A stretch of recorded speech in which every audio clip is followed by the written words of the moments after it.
Hi friends, speed ও velocity animation সিরিজের তৃতীয় animation নিয়ে আমি তোমাদের সামনে চলে এসেছি। প্রথম অ্যানিমেশনে আমি তোমাদের শিখিয়েছিলাম স্পিড বা দ্রুতিকে। দ্বিতীয় অ্যানিমেশনে আমি তোমাদের স্পিড বা দ্রুতির উপর কিছু ইন্টারেস্টিং এক্সাম্পল দেখিয়েছিলাম। এই অ্যানিমেশনে আমি তোমাদের শিখাবো ভেলোসিটি বা বেগ কী। চলো দেরি না করে শুরু করি।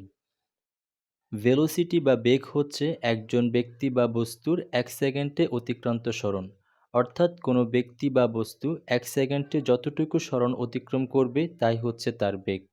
আশা করি তোমরা জানো ডিস্টেন্স ও ডিসপ্লেসমেন্ট কী। যদি তোমরা কেউ না জেনে থাকো তাহলে কোনো প্রবলেম নেই, এই অ্যানিমেশনে আমি হালকা ওভারভিউ দিয়ে দিব। আর যদি ডিটেলসে জানতে চাও তাহলে আমার ইউটিউব চ্যানেলে গিয়ে ডিস্টেন্স এবং ডিসপ্লেসমেন্টের উপর কয়েকটি অ্যানিমেশন ভিডিও দেওয়া আছে, সেগুলো দেখতে পারো। চলো আমরা একটি এক্সাম্পলের মাধ্যমে বুঝে নেই ভেলোসিটি বা বেগ কী।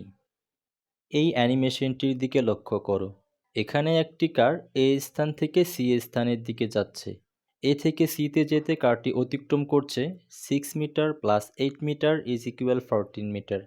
অতএব কারটির অতিক্রান্ত দূরত্ব এখানে 14 মিটার। কিন্তু কারটির সরণ এখানে 14 মিটার না, কারণ সরণ হচ্ছে দুটি বিন্দুর মধ্যবর্তী সর্বনিম্ন দূরত্ব। এখানে কারটির সরণের মান হবে এ ও সি এর মধ্যবর্তী সর্বনিম্ন দূরত্ব। এ ও সি এর মধ্যবর্তী সর্বনিম্ন দূরত্ব আমরা পিথাগোরাসের উপপাদ্যের সাহায্যে বের করতে পারব।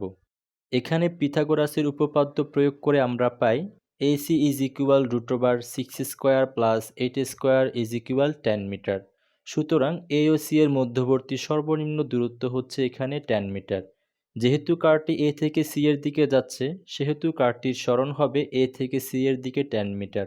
আর কারটি এ থেকে সিতে যেতে সময় নেয় 1, 2, 3, 4, 5 সেকেন্ড। অর্থাৎ কারটি এ স্থান থেকে সি স্থানের দিকে 10 মিটার সরণ অতিক্রম করতে সময় নেয় 5 সেকেন্ড। অতএব কারটি 5 সেকেন্ডে অতিক্রম করে 10 মিটার সরণ। সুতরাং 1 সেকেন্ডে অতিক্রম করে 10/5 ইজ ইকুয়াল 2 মিটার সরণ। আর কারটি 1 সেকেন্ডে যত মিটার সরণ অতিক্রম করবে তাই হচ্ছে তার বেগ। সুতরাং এখানে কারটির বেগ হবে এ থেকে সি এর দিকে 2 মিটার পার সেকেন্ড। আশা করি তোমরা বুঝতে পেরেছো বেগ বা ভেলোসিটি কী।